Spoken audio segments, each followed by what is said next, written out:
Hi everybody. By now you should have completed the questions in your packet in terms of choosing a career, choosing a salary, thinking about what type of lifestyle you'd like to have, thinking about your different types of expenses, thinking about if your career requires you to go to college, like what type of college you're going to choose, and how much your loans might be factored into like what you're making and what your expenses are.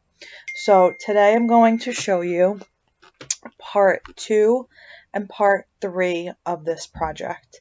So once you have everything filled out in your packet, the next part of this is to plug it all into a Google Sheet and then see, based on what you're making, based on what types of taxes you have to pay, and based on your expenses, what do you have left over in your budget? So this template, all the formulas and charts are set up for you. All you are doing is plugging in your information. So in cell B2, desired career, so whatever career you chose, you'd put there. A brief one-sentence description of what your career choice does. The annual salary for the career that you chose. So I'm going to put 65,000. Once you plug in the salary that you put in your packet, everything else will fill it in automatically for you. So if you're making $65,000 as a new graduate, and somebody in a new entry-level type of job, it tells you per paycheck what you're making before taxes. So in this case, we said we have $65,000. That comes out to $2,708.33 per paycheck. And figure you get paid twice a month. So, okay, that sounds pretty good. Let's move down to the next section.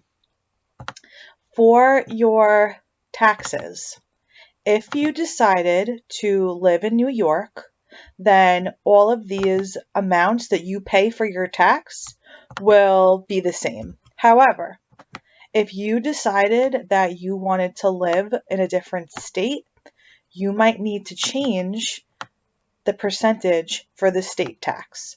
So we've talked about this before in class, that if you're in New York, you pay a high percentage in your taxes to live here. However, if you chose a state like Florida, you can change this 5 to a 0 because Florida, they don't have any state taxes withheld from your paycheck. If you chose maybe someplace like Georgia, other states in the South, it's going to be much less than 5% also. It might be 1% or 2%, but make sure based on whatever you enter here in cell B9 for the state that you chose to live, that this reflects it. So if you chose to live in Florida, for example, just change it to a 0, hit enter, and it will change it for you automatically.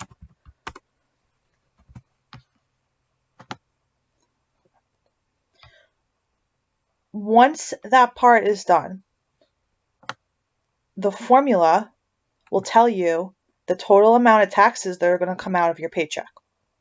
So you had the money you made to start, then we took into account your taxes. Now let's look what we have left over. So that means the net pay, the amount that you made after you paid all your taxes, is a little bit more than $2,000. So $2,008.23.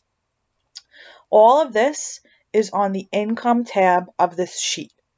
To move on to the expenses, you're going to click to the second tab.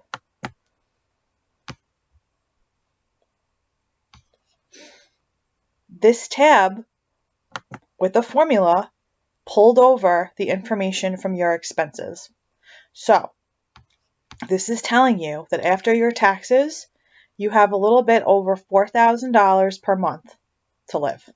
Yours is going to be different depending on what salary you chose.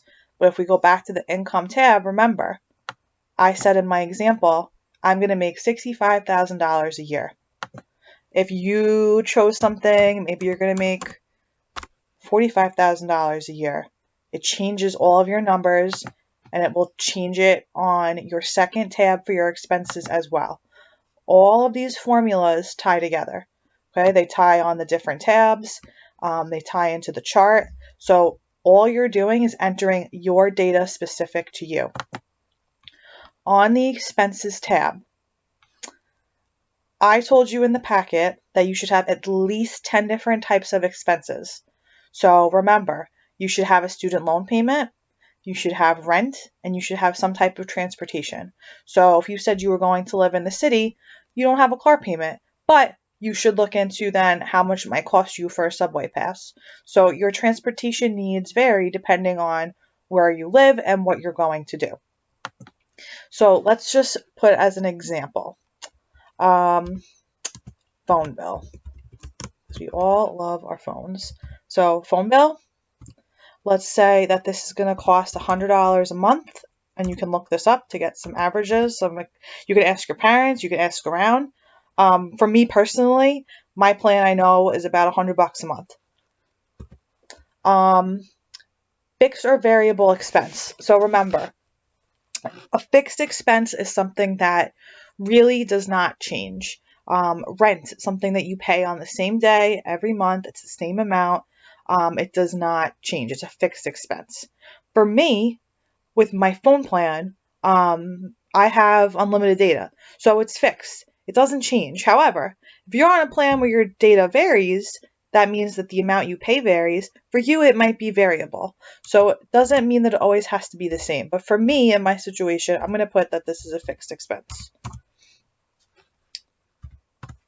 Let's do rent. So if you chose to live in New York, on Long Island, close to where you are, I'd say the average amount for rent is about $1,500 a month. So we're going to put that in there. And that would be a fixed expense as well.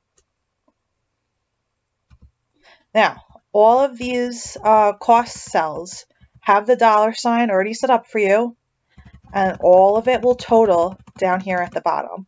So as you're adding in your expenses, it's going to total it for you, and it's going to populate in the chart to show the differences between how much your phone bill is versus how much your rent is, and then as you keep adding, it will expand. As you keep going, it's going to tell you what you have left over here. And this is all done with formulas that are plugged into this to make it very, very simple for you. So based on your income and expenses, what do you have left over in your budget per month? So I only put in so far 2 expenses, and based on what my income is versus what I spent and my taxes, I only have about $1,100 left, and I only have 2 things listed. I haven't even accounted for my loans, my groceries, going out, doing things, traveling, saving.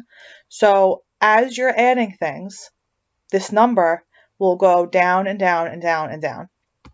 If you see that it's negative, that you've spent too much, you can go back and you can make adjustments to your expenses, or you can just keep the list running and then explain to me in your next part how your budget worked out and what you would do differently. So it's really up to you if you'd like to change it as you go.